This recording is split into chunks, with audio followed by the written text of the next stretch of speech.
Bagaimana membuat Indonesia berdaulat dari sisi undang-undang dasar? Sebuah pertanyaan mendasar yang harus kita jawab segera agar Indonesia bisa menjadi negara besar, menjadi leader, bukan menjadi follower. Kita ingatkan, berubahnya pasal 4 Pancasila dengan hampir tiadanya dipakai lagi kata dalam tanda petik musyawarah mufakat dalam pemilihan kepemimpinan pusat dan kepemimpinan daerah ini merubah segalanya. Dulu rakyat memilih anggota DPR MPR, lalu DPR MPR bermusyawarah mufakat memilih presiden atau DPRD tingkat 1 tingkat 2 memilih kepala daerah. Sekarang rakyat langsung memilih dengan diubahnya Undang-Undang 45 ke Undang-Undang 2002. Ini merubah peta cara berpolitik Indonesia hingga seperti sekarang ini. Politik transaksional terbanyaknya. Untuk itu kita akan mengusulkan sekali lagi untuk mengamandemen atau merubah Undang-Undang 2002 tersebut dari menggunakan popular vote dikombinasi dengan electoral vote. Sungguh popular vote itu menghilangkan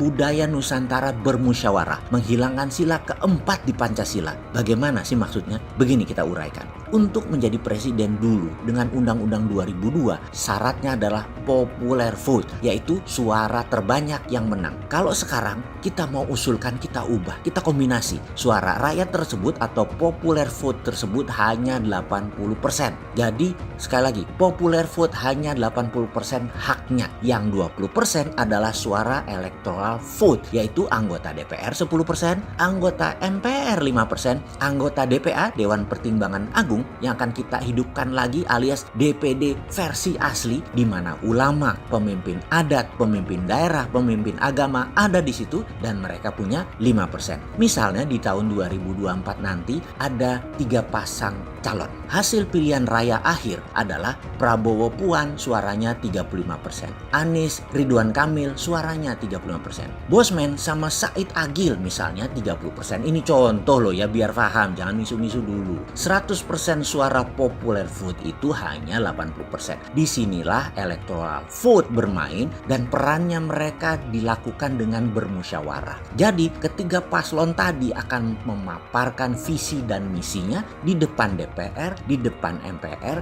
dan di depan Dewan Pertimbangan Agung. Misalnya nih, DPR melihat dan bermusyawarah menimbang visi misi calon, melihat integritas mereka, melihat kapabilitas mereka, didapatkan ternyata pengalaman Pak Prabowo, visi misinya jelas dibanding MMT, Modern Monetary-nya Bosman, dibanding Tina, dibanding tiaranya Bosman, dibanding visi misinya Anies dan Ridwan Kamil misalnya. Maka DPR suaranya diberikan ke Prabowo Puan. Lalu Prabowo Puan dapat suara DPR dan ternyata dapat suara MPR. Tambah lagi jadi tambah 5% jadi 15%. Kalau Anies Ridwan Kamil dapat tambahan dari suara DPA, mereka mendapatkan tambahan 5%. Bosman dan Said Agil tidak dapat suara electoral vote. Maka jadilah Prabowo Puan jadi presiden tahun 2024 sampai 2029. Inilah pilihan adil dengan suara popular vote dan electoral vote digabung. Sila keempat Pancasila itu electoral vote, musyawarah mufakat. Semua ini memenuhi rasa keadilan dan kedaulatan rakyat dan negara. Lalu pemerintah daerah bagaimana? Di pemerintah daerah misalnya gubernur, suara popular vote hanya 80%. Kemudian 10%